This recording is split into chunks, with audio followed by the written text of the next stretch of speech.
Class 9th, with each new day comes new strength, new ideas, new thoughts, and new possibilities. So, with new interest, okay, let us start our new chapter, that is the old men at the bridge.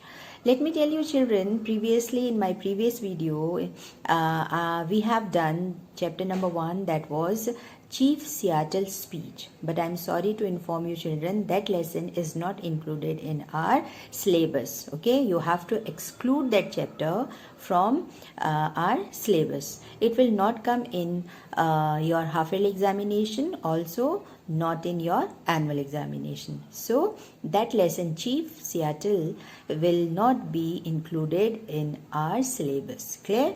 So this lesson, the old man at the bridge, is a story. This story is about an old man who is 76-year old, and he has to leave his town, because of the Spanish Civil War. He is very old. He is too old to walk any further, as he has already he had covered 12 kilometers of the distance. He has covered 12 kilometers. He has come 12 kilometers away from his house. On the way, fortunately, he met a soldier. A soldier was there whose duty was to cross the bridge and to see how far the enemy has advanced. The soldier felt pity on him, and he advised him not to go any farther, not to cover more distance, as it will be risky for his life. Clear? But the old man was too worried for his animals. Old man has no family, no relatives, no friends, no family, not at all. But he has few animals with him, and he was too worried for their safety. Clear? Let's see now what has happened in this story. What happened to old man's animals? Whether he would be able to look after them properly or not, or what comes into the life of the old man, whether he agrees on soldier's advice or not. So let us read out the chapter. Clear? The theme of the story, Old Man at the Bridge, is a sense of duty. The old man encounters the soldier at the bridge. The town has to be evacuated due to artillery. The young soldier's duty is to make sure that everybody has left the town.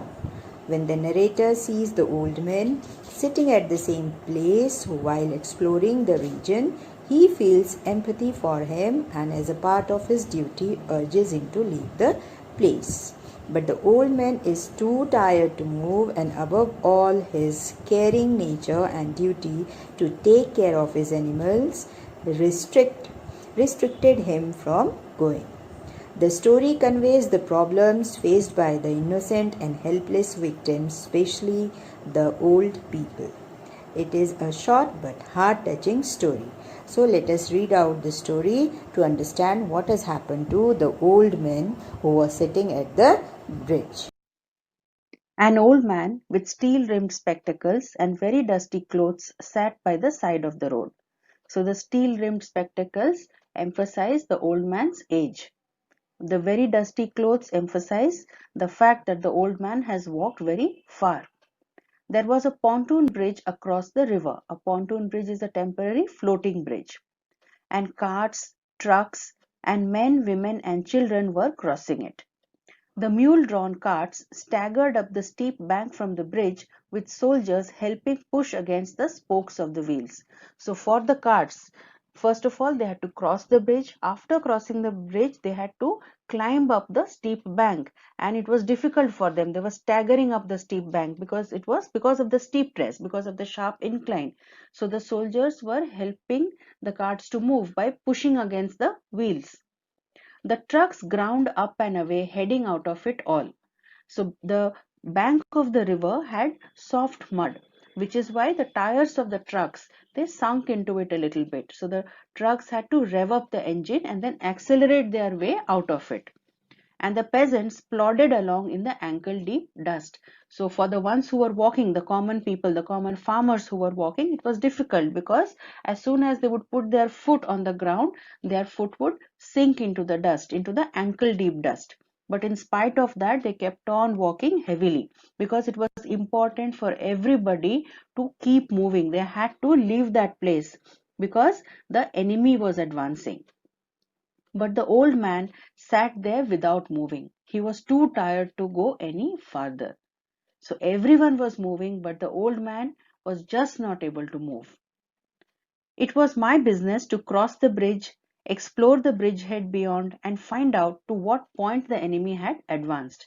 So the narrator, who is the soldier, he says that I had to cross the bridge again. Then I went to the bridgehead beyond. Now, what is a bridgehead? Bridgehead is an important area which is under the control of this particular army.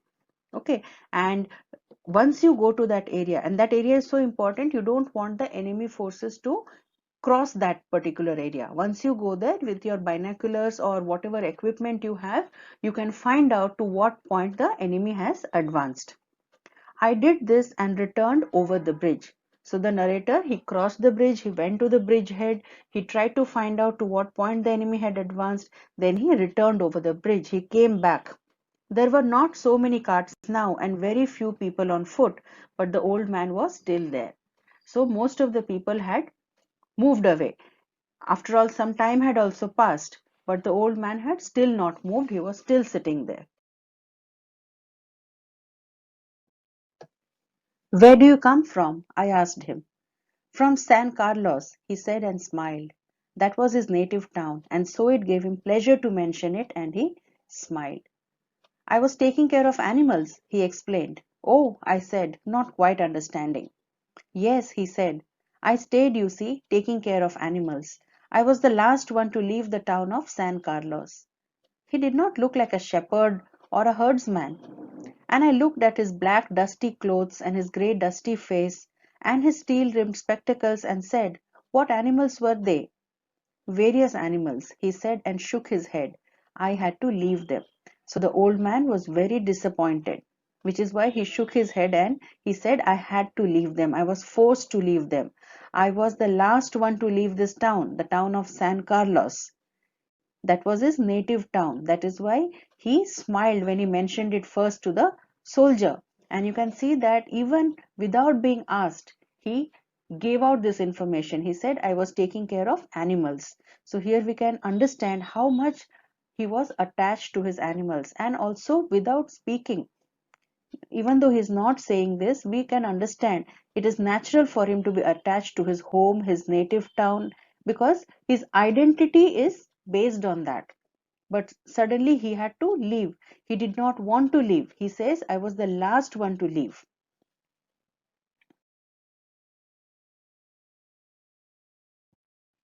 I was watching the bridge and the African looking country of the Ebro Delta and wondering how long now it would be before we would see the enemy, and listening all the while for the first noises that would signal that ever mysterious event called contact. And the old man still sat there. African looking country of the Ebro Delta means that the area was very green. It was covered with vegetation and the vegetation was really dense. So there was a sense of wilderness, a sense of the wild over there.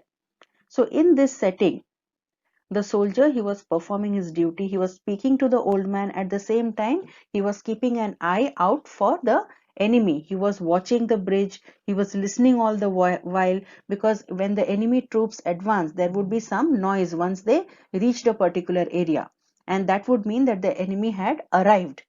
Okay, so much was happening all around, but the old man still sat there. What animals were they? I asked. There were 3 animals altogether, he explained. There were 2 goats and a cat, and then there were 4 pairs of pigeons. And you had to leave them? I asked. Yes, because of the artillery. The captain told me to go because of the artillery.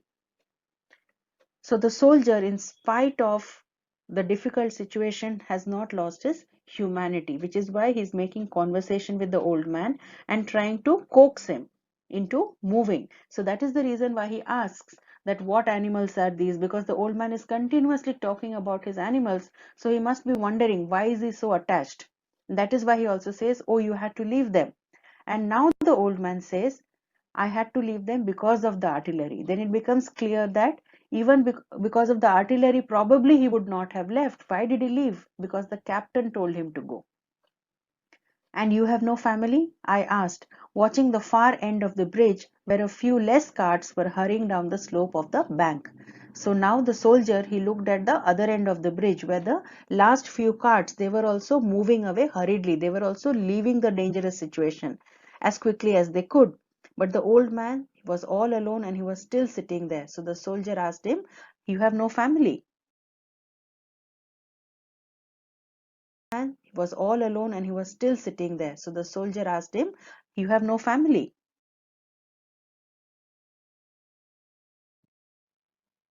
No, he said, only the animals I stated.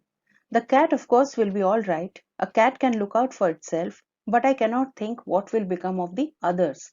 So he's not worried about the cat, but he's worried about the other animals.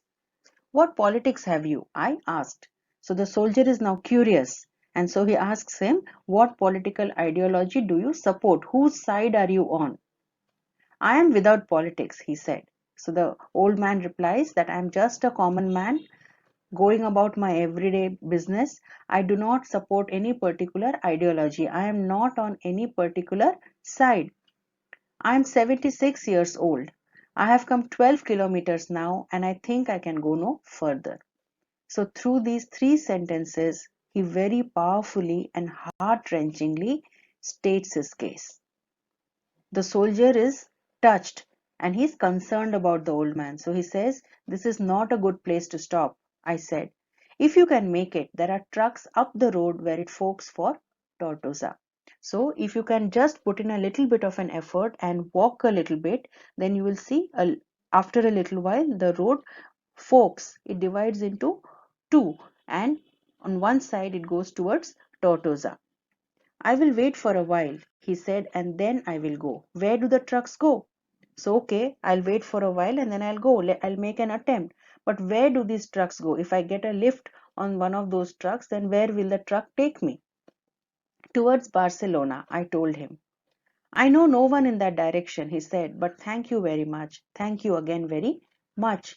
So here the old man is conveying that even if he does get a lift, and he goes towards Barcelona, what will he do over there? He doesn't know because he doesn't know anyone and he's all alone and helpless. He is very weak because of his age, but still he is grateful to the soldier.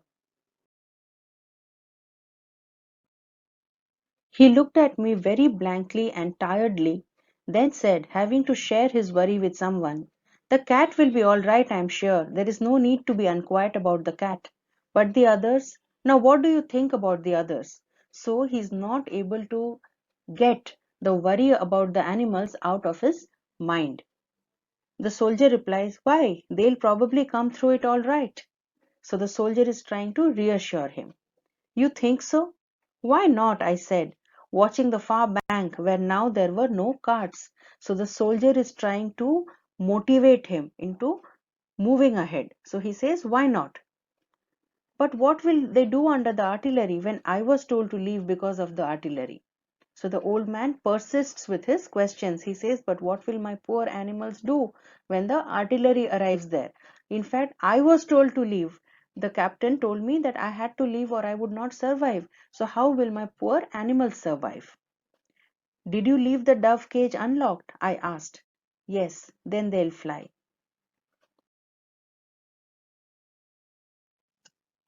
Yes, certainly they'll fly. But the others? It's better not to think about the others, he said. So he says, yes, the doves will certainly fly because I've left the cage door unlocked, but what will happen to the other animals? The cat will also survive, but what will happen to the others? But then he himself says, I cannot think about them. It is better that I stop thinking about the other animals. If you are rested, I would go, I urged. Get up and try to walk now. Thank you, he said, and got to his feet. swayed from side to side, and then sat down backwards in the dust. So the old man made one last effort. Somehow he got up. He stood on his feet, but he was so tired, he was so exhausted and weak that he could not even stand properly. He swayed from side to side and then he immediately sat down on the ground again. There was nothing to do about him. So now the soldier gave up hope that this man could not be saved. He would definitely die. It was Easter Sunday. That is the irony, because Easter is the day on which Jesus Christ rose from the dead. So he is the Savior. He rose from the dead. He had come back from the dead. But it is exactly on the same day that the old man's life is in danger. So it was Easter Sunday and the fascists were advancing toward the Ebro. So the enemies were coming closer and closer. So the old man would not be saved even though it was Easter Sunday. It was a grey, overcast day with a low ceiling, so their planes were not up. The fascists' planes were not up in the sky simply because the sky was thickly clustered with clouds. That is why the planes were not there. Or else by now the planes would have arrived and they would probably have bombed the place. So that was a stroke of good luck. That and the fact that cats know how to look after themselves was all the good luck that the old man would ever have. This means that the old man would not survive the war. The old man would not have any good luck. He would only have two comforts. First, that the sky was overcast and that is why there were no planes in the sky. And the second, that cats know how to look after themselves. The cat can survive. These are the only two things that could comfort the old man for a short period.